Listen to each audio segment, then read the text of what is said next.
angu todo aqui, tá? Desse angu todo. Deixa eu só mostrar para vocês aqui uma coisa, só para vocês terem uma ideia de preâmbulo aí para o que eu quero falar da mídia aqui agora. Isso aqui me mandaram agora, é o Geraldo Tadeu Santos de Almeida, de Itapeva. Ele mandou uma carta para a Folha e a mesma carta para o Estadão. Para a Folha diz o seguinte: bons tempos que o cargo de ministro da Justiça era ocupado por renomados juristas da estirpe de um Paulo Brossard, Zé Carlos Dias, Paulo Brossard, ministro do Sarney, Zé Carlos Dias, ministro do Fernando Henrique, Zé Gregório, ministro do Fernando Henrique, Márcio Tomás Bastos, ministro do Lula, para citar alguns dos mais recentes. Todos renomados juristas com invejável currículo e envergadura moral. Hoje, infelizmente, basta apenas cultivar relações com os filhos do presidente. Daí ele mandou a mesma carta para o Estadão. Estadão. Bons tempos em que o cargo de ministro da Justiça era ocupado por renomados juristas da estirpe de Paulo Brossard, Zé Carlos Dias e José Gregório. Ele tirou o nome do Márcio Tomás Bastos. Dá para ter uma ideia do que está se passando aí na mídia brasileira. Né? O que está ocorrendo agora é uma conversão. Jornais, a própria Globo hoje já acabou com o silenciamento aí de fontes aí do PT. Cada caso que tem envolvendo o Congresso, de vez em quando aparece aí parlamentar do PT, ainda evitam. Você ainda tem os bloqueios aí, né? Quando você fala aí em que pequenos agricultores distribuíram comida para morador de rua em Pernambuco, ele não fala que é MST. Mas você tem essa conversão. O próprio Reinaldo aí fez uma bela entrevista com o Lula e fez parte dessa conversão. E esse é o ponto central que eu queria abordar com vocês. Eu vou passar, para quem não se lembra aqui, deixa eu só colocar alguns pontos aqui para... Isso aqui é o caso de Veja. Isso aqui é uma série que eu fiz em 2009, 2008, enfrentando a Veja, que na época era a maior máquina de assassinato de reputação da história. Fui na cara e na coragem. Vocês ainda encontram aí nesse site, google.com/luisnassif.2. E aqui uma palestra que eu para uma universidade lá em Brasília, são 2 horas, são 2 vídeos aí sobre o caso de Veja. E era isso que eu queria abordar um pouquinho, essa questão da mídia, no momento que você tem tantas mudanças no modelo de mídia, de informação, que a mídia não tem mais a mesma relevância que teve naqueles momentos aí. Mas eu comecei a levantar algumas informações, eu vou dar uma palestra na Faculdade de Direito lá do Lago São Francisco, me convidaram para falar sobre mídia, justiça e tudo, e vou dar aula inaugural na Escola de Comunicações e Artes da USP, onde eu me formei. Então, comecei a levantar dados aí de tempos atrás. Eu levantei um artigo de 2010, falando um artigo aí do GGN, mostrando o que era o clima em 2010, gente, 8 anos antes de Bolsonaro. O que foi o clima de ódio plantado pela mídia e plantado especialmente pela campanha do José Serra. Um clima de ódio que, aqui em São Paulo, principalmente, se espalhou por todos os cantos. Os ataques que o próprio Reinaldo, que era o mais agressivo deles, fazia, você entrava... Eu lembro que eu entrava aqui na Benjamin, padaria, o cara já olhava todo para você, parecendo que ia avançar em você. Você não sabia que hora que a polícia ia bater na sua casa lá para pegar, porque esse clima de estado de exceção é muito mais violento que hoje, porque estava no epicentro daquele terremoto que levou a esse discurso de ódio aí. Quando chega 2012, 2013, as prisões se sucediam. Prisão de ex-ministro, prisão de... Não tinha discernimento mais. Em casa eu fui abordado 2 vezes pela Polícia Federal, não foi especificamente, não foi ameaça para mim especificamente, foi para servir de dar um depoimento no inquérito que eles pretendiam pegar os dissidentes. Quem eram os dissidentes?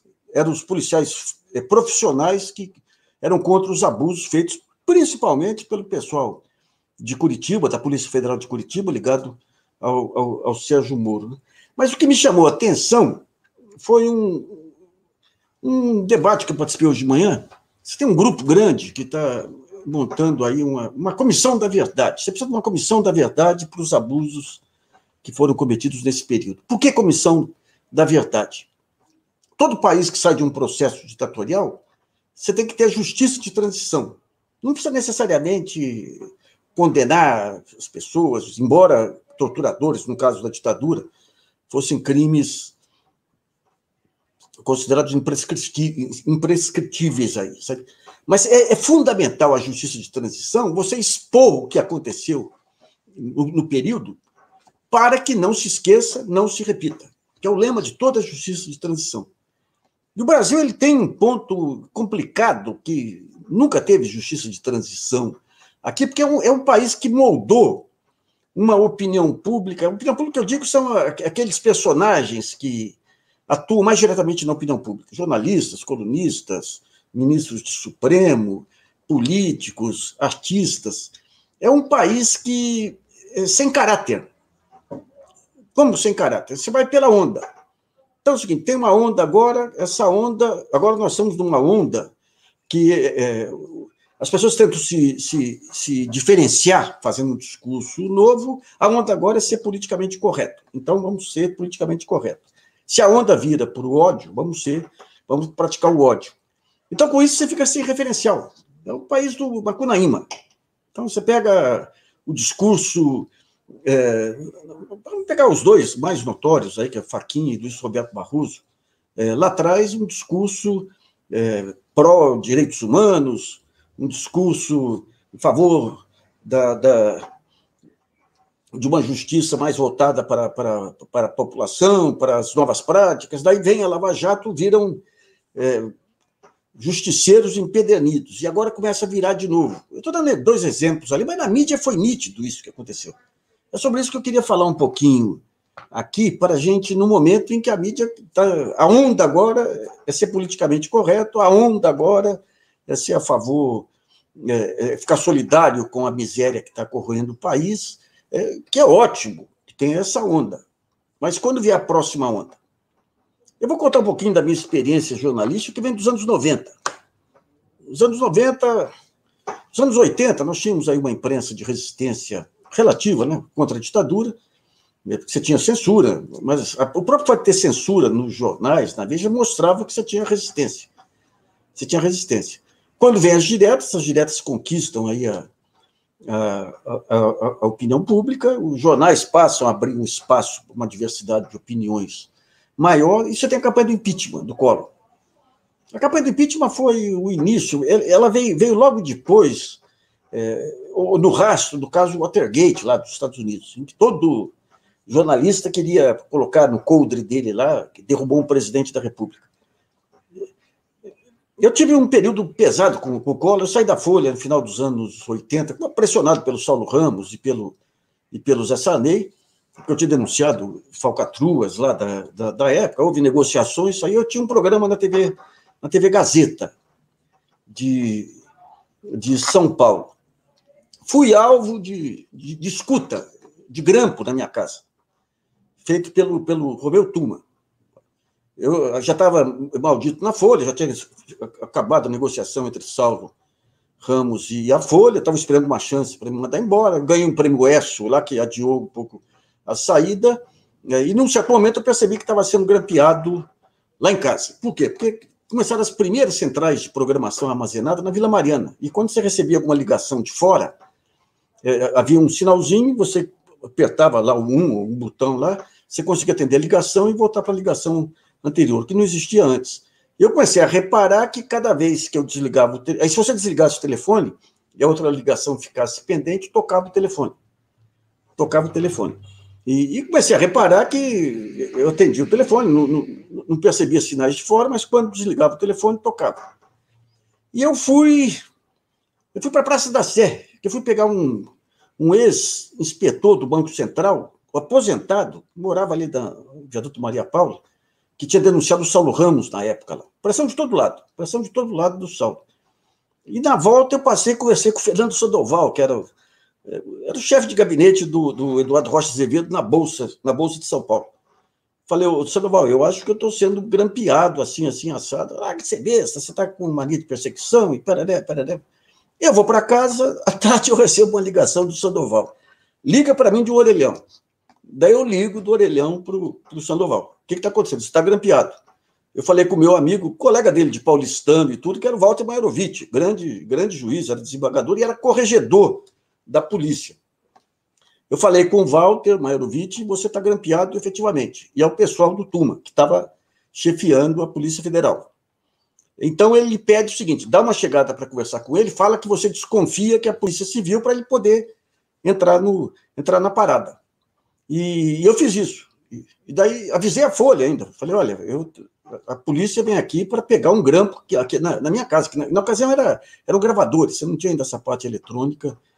E a Folha não manteve silêncio total. Eu tinha um programa na TV Gazeta, fui lá, pus a boca no trombone, mas então você já tinha esse comprometimento de mídia, e muito pesado, muito pesado.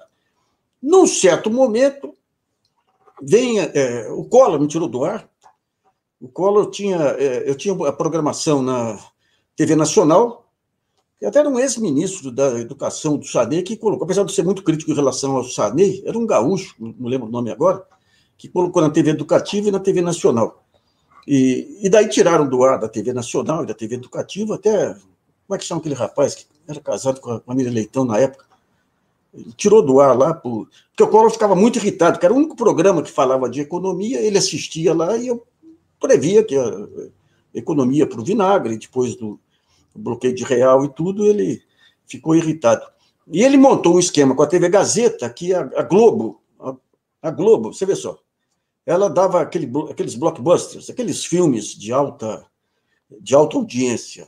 Passou a oferecer para a Gazeta passar meia-noite, desde que tirasse o programa do ar. Daí saiu do ar. Então tinha, digamos, todos os motivos ali para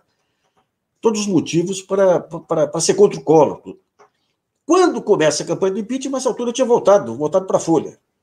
O Joemir foi para o Estadão, recebo o convite do Otávio, e graças a um trabalho do diretor executivo da Folha, excepcional, que era do paulistano também, do Clube do Polo, que era o Pedro Pinciroli lá. O Pedro começava nas reuniões com o Frias a falar coisas de economia. Como é que você sabe isso? Ah, não, é o guia financeiro aí da agência Dinheiro Vivo. Isso é que me chamaram de volta para a Folha. Quando começa a campanha do impeachment, eu falo, pô, agora é a hora do acerto, né? É a hora do acerto. Mas, rapaz, de repente você começa uma campanha, mas tão manipulada, mas uma campanha tão vergonhosa, mas tão vergonhosa.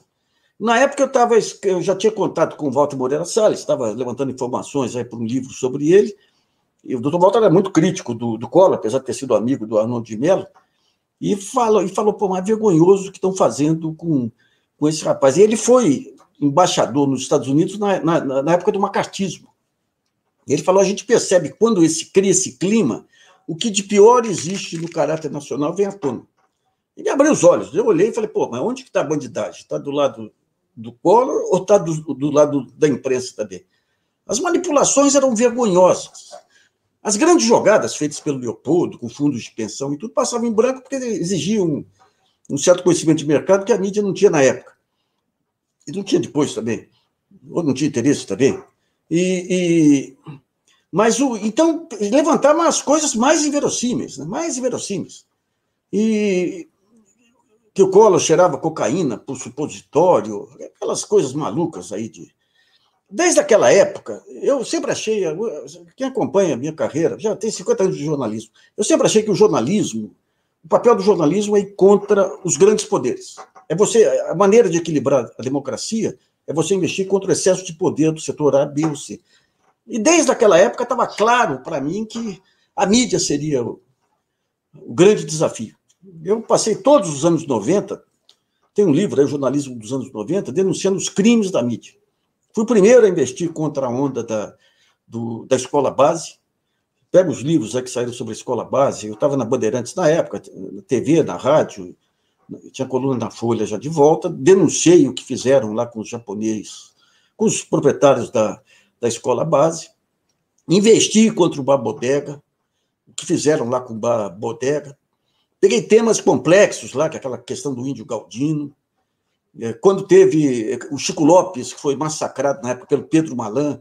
Então, eu peguei um conjunto de abusos da mídia naquele período e denunciei, num período que você tinha ainda pluralidade da mídia, ou seja, tinha um espaço na Folha. A Folha até fez editoriais na época, falando que uma das provas da diversidade dela é ter um jornalista que criticava a própria Folha. A própria Folha. Mas ali percebia que você estava entrando num caminho cada vez mais terrível de falta de limites para a imprensa. Fui contra eu lembro uma vez o Collor, o Mercadante, ele soltou uma nota dizendo que havia informações lá da CPI que se abriu contra o Collor, que ele movimentava na conta corrente dele milhões de... E era uma informação tecnicamente errada, porque você tinha lá as reaplicações diárias, o overnight, então cada reaplicação era como se fosse um depósito a mais.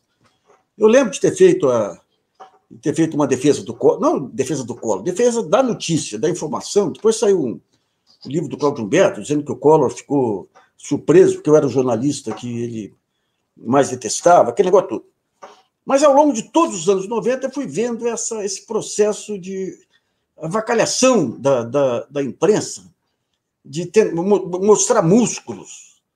A maneira como quando vem o Fernando Henrique, ele se enfraquece lá com aquele negócio do câmbio, lá, aqueles erros que ele cometeu, a imprensa tenta derrubar o Fernando Henrique também. Demonstração de força. Demonstração de força. Até que entra os anos 2000, e daí você tem uma degradação absoluta por algumas razões. O Lula entra numa campanha também insana. Na época, lá eu lembro o carnaval que faziam em cima que o país ia estourar, que as Farc iam invadir o Brasil. Eu tive uma polêmica pesada com o Maílson na época. Lá até a Marinês, minha irmã, ela fez uma tese, a tese dela de mestrado era sobre aquela disputa que teve na época de manipulação da imprensa. A questão não era defender governo hábil, era defender o jornalismo. Era defender o jornalismo.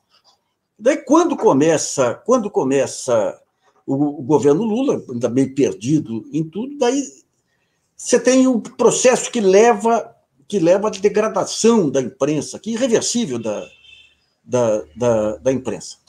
Essa degradação vem quando o Lula, a partir de um certo momento, leva o PT para a social-democracia, para a centro-esquerda, ocupando o espaço que seria do PSDB. E o PSDB, desde o governo Fernando Henrique, ele tinha degringolado. O PSDB tinha pessoas intelectuais aí da USP, algumas pessoas ligadas aí à Dona Ruth, em políticas sociais, tinha o pessoal de ciência e tecnologia, que tentavam fazer uma política desenvolvimentista, um papel do Estado, de um Estado moderno. Mas o Fernando Henrique era um folgado, né? Ele entregou tudo aí para aquela financiarização absurda aí do Plano Real, que manteve o país estagnado durante todos os anos 90 com aquela política de câmbio, e depois foi prolongado isso aí, que foi esse predomínio do mercado financeiro sobre a política econômica. No começo, aí, dos anos 90, eu ainda acreditava que a financiarização era importante quando você tem os grandes processos de mudança da estrutura produtiva de um país. Se eu tenho uma indústria aqui no setor velho, eu não vou saber como que eu passo para o setor novo. Então, a financiarização é importante porque tem um novo empreendedor que consegue capital. Mas, gradativamente, você começa a perceber os abusos que se cometiam na área financeira e tudo, essa apropriação da política econômica. Eu fui, com o tempo, entendendo tudo isso. Eu fui pioneiro do jornalismo financeiro. O Dinheiro Vivo foi a primeira agência de informações eletrônicas do país. A Broadcast foi constituída com a nossa equipe, depois lá. Mas você começa a perceber o abuso. Não era mais o mercado como um meio para levar o país ao desenvolvimento. Era como um fim arrastando o país. Então, daí você entra nos anos 2000, o PSDB morre, Covas e outros que tentavam dar uma feição de políticas públicas para o PSDB, ele fica a reboque aí do Fernando Henrique e do Serra e do Aécio. E daí nós temos em 2010, que eu trouxe esse artigo que eu recuperei aí em 2010, o clima que se criou ali foi um horror. Um clima de ódio por todos os poros aqui em São Paulo. Os únicos setores que resistiam eram as escolas. As escolas é só um um alienado que nem o Luiz Roberto Barroso para defender homeschool. As escolas tinham um papel aqui civilizatório. Eu tinha filhas aqui no Rio Branco, tinha neta no Pentágono. No Pentágono foi uma professora de classe em classe lá, orientando os alunos que não podia ter ódio, que tinha que ter... Aqui no Rio Branco, um professor de educação física aí me atacou para as minhas filhas. Ligamos aí para a diretoria que tomou uma atitude... Mas o clima de ódio perpassou tudo. E foi durante todos os anos. Por que esse ponto? Daí que entra a estratégia da mídia. Mudança de modelo de negócio. A mídia tinha quebrado já em 99 com aquela mudança de câmbio, porque tinha se endividado, achando que ia manter o processo de crescimento, e estava mudando toda a estrutura de modelo de negócio, e surge o caso de Veja. O Roberto Tívida, que sempre foi o mais antenado com os movimentos, as mudanças de rota que ocorriam nos Estados Unidos, descobre o Murdoch e a Fox News. Em que consistia? Consistia você desenvolver um discurso de ódio, que tem que definir um inimigo pela frente aí, esse inimigo que vai te dar força para você juntar os seus leitores, percebeu que havia uma demanda por discursos de ódio, de preconceito da ultradireita, e parte para uma guerra cultural, que é algo que ocorre simultaneamente no Brasil, na Argentina, deve ter ocorrido na Venezuela e em outros países também. Em que consiste? Nós precisamos, que é a base do fake news, das chamadas guerras híbridas aí. Consiste no seguinte: discurso de ódio, primeiro. Segundo ponto, temos que afastar, pegar o Olimpo das celebridades. O que são celebridades? Hoje são os influenciadores. Quem que eram os influenciadores da época? Eram jornalistas, eram âncoras, eram intelectuais, eram artistas, eram cantores. Então vamos começar a guerra cultural. Vamos afastar todo esse pessoal e colocar uma nova elite de celebridades, de influenciadores aí, fechados com a gente. É quando a Veja começa lá a exercitar. E outra coisa, vamos dissolver todos os conceitos civilizatórios, atacando o politicamente correto. A Veja faz isso através de Mainardi, e principalmente Mainardi e o Reinaldo Azevedo. Então, ataque inclemente. E vamos ganhar uma força tal para poder ganhar força de chantagem, inclusive para negócios. Eu lembro da Veja, ela sai uma matéria no mês tal lá, sobre os cursos apostilados, aqueles cursos que era o COC que tinha aqui em Ribeirão, aqueles cursos que você chegava nas prefeituras e entregava um curso apostilado já para... Sai uma matéria com maior elogio. Daí, um mês e meio depois, sai uma matéria desancando o COC, lá de Ribeirão, dizendo que ele entregou para o Colégio Pentágono um material que atacava vergonhosamente os empresários, aquele negócio todo. Quando eu vi a matéria, eu falei, isso aqui não está cheirando bem, isso aqui é guerra comercial. Daí a Soninha, ela vereadora, antes de se meter com o Serra, ela me manda um comentário para o blog e fala, olha, dá uma lida na última Cláudia. Eu cato a Cláudia, era uma matéria com a Fundação Vitor Tívida, com a Cláudia, especialista aí que presidia, na ocasião, a Fundação Vitor Tívida, anunciando que abriu e ia entrar em curso apostilado. Então, eles passaram a utilizar, digamos, esse macartismo para negócios. Eu lembro no Corinthians, lá um diretor me falando, poxa, a gente abriu que tinha lá um negócio de figurinha de jogador de futebol, daí o Corinthians estava encrespando um pouco e o cara da Abril falou, se não fizer isso, nós vamos te atacar na Veja. Virou uma máquina de assassinato de reputação sem tamanho. Eu enfrentei a Veja na época. E daí você começa aquela limpeza de tirar todo mundo que pudesse ter pensamento independente, que se dava através do Mainardi. Mainardi soltava uma matéria com ataques pessoais a jornalistas, na semana seguinte o jornal tirava a pessoa. Fez isso com o Franklin Martins, fez isso com a Tereza Cruvinel, fez isso comigo, a Folha ainda me segurou mais um tempo lá, atacou o Gaspar mudou correndo lá para não se expor. É interessante que eu estive na Argentina na época, tempos depois, e a mesma coisa ocorria com o Clarim. Então, quem pensasse diferente, expunha. Era exposto. Então, digamos, esse discurso de ódio foi conquistando tudo. eu confesso que no começo eu não entendi direito o que estava acontecendo. E é interessante, quando você tem esse discurso do ódio, do preconceito, a exploração do preconceito, quem sai na frente ganha um baita poder. Ganha um baita poder. Esse discurso de ódio, que estava ligado a você criar a figura do anticomunismo, do antipetismo e tudo, e no preconceito de classe. Isso aí começa a ganhar corpo, quando vem o Mensalão, e começa a ganhar corpo através de duas personalidades de mídia. O Jô Soares, com o programa dele, e o Arnaldo Jabor. Então, eles começam com esse discurso de ódio. O Jabor é um cara muito talentoso, embarcou nessa aí, e à medida que esse clima foi sendo ganhando espaço, aparecem candidatos a discurso de ódio. Então, Nelson Mota, que era o Ternura, lá, o colunista Ternura, entra nisso. Ou aquele outro rapaz lá, que até era um cara talentoso, um bom texto lá, entra nisso. Mas o ponto central dessa guerra cultural vem do Olavo de Carvalho, através dos dois, aí, o Reinaldo e o Diogo Mainardi. Eu enfrentei isso aí. Eu sofri o ataque na Folha, até em função de críticas que eu tinha feito aquele rapaz do Opportunity lá, o Daniel Dantas.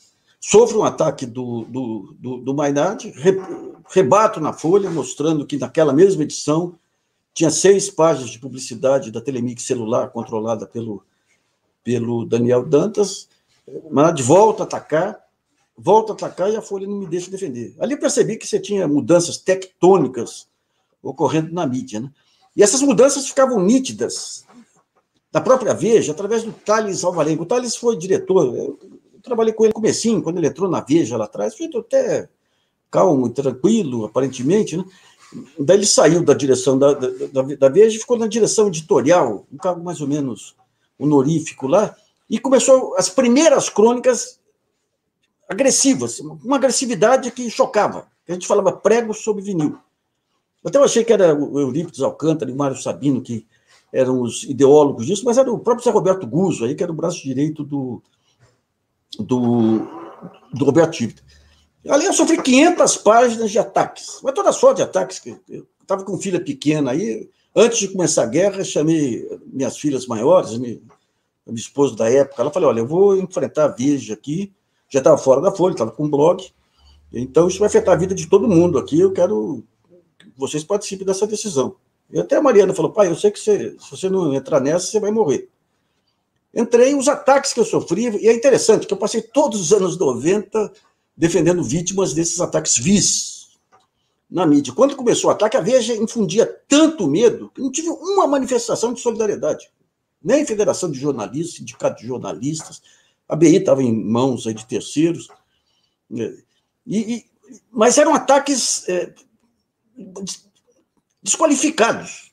Por exemplo, ataques dizendo que eu frequentava sauna gay, colocava nos comentários. Por quê? Medo que eu levantasse temas sensíveis aí, alguns dos críticos aí. Foi um jogo pesadíssimo. Deixa eu só passar aqui para você.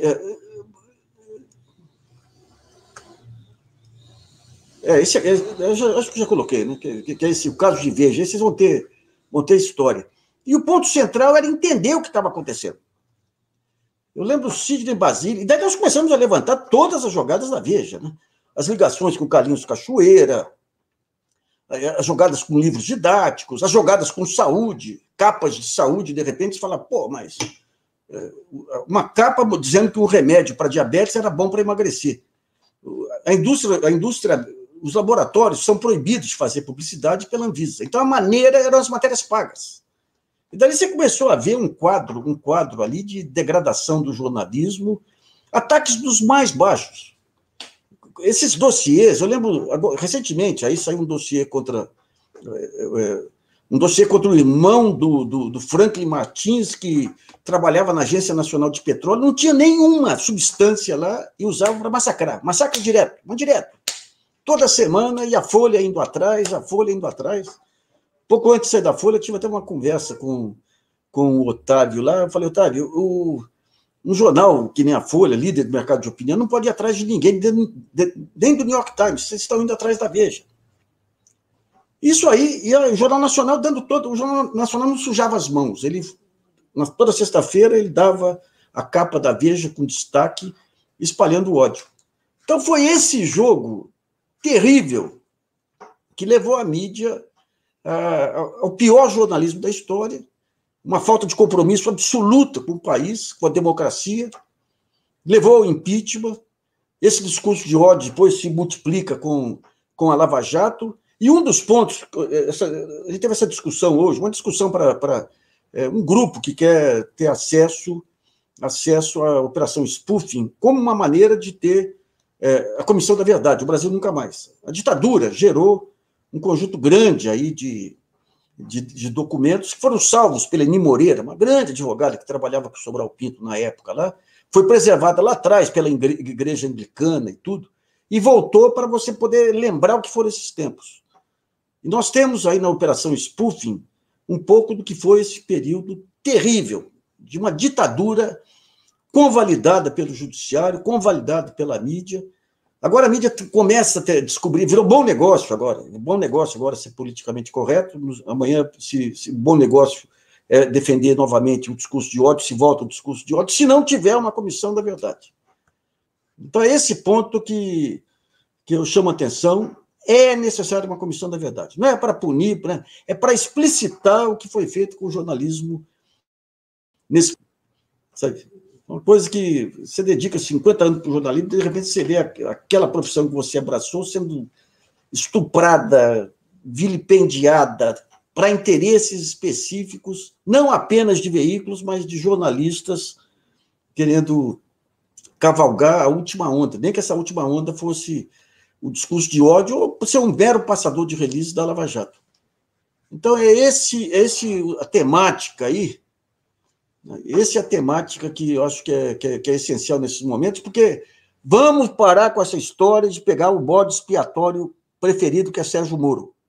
Essa história de colocar o Sérgio Moro, as pretensões políticas do Sérgio Moro no centro de toda essa articulação. Gente, o Sérgio Moro, nós vimos quem é o Sérgio Moro aí.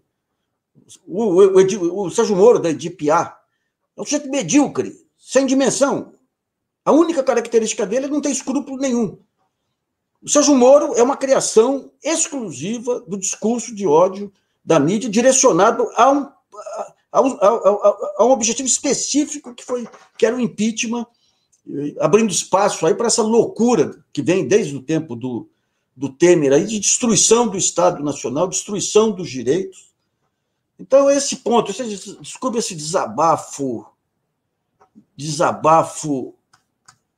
Aqui pergunta como se inicia o processo para a criação da Comissão de Verdade para a Imprensa. Primeiro ponto, tem um grupo que está sendo constituído, interdisciplinar e tudo, que vai requerer para o Supremo Tribunal Federal o acesso integral à base de dados da Operação Spoofing, com critérios para não divulgar questões pessoais e tudo, mas com a possibilidade de levantar tudo o que ocorreu nesse período aí. Tudo que ocorreu nesse período. Os acordos com mídia, as empresas estrangeiras que ficaram de fora, que nem a Trafigura, as histórias envolvendo aí ministros, os tribunais superiores, os acordos aí com advogados de delação, tudo isso tem que escancarar. É a única maneira de não se repetir mais. E desse movimento da mídia agora em direção aos valores, aos princípios, se tornar irreversível. Guerra híbrida, é isso aí. O buraco é mais embaixo, mas, digamos aqui, o instrumento foi a mídia. Né? O instrumento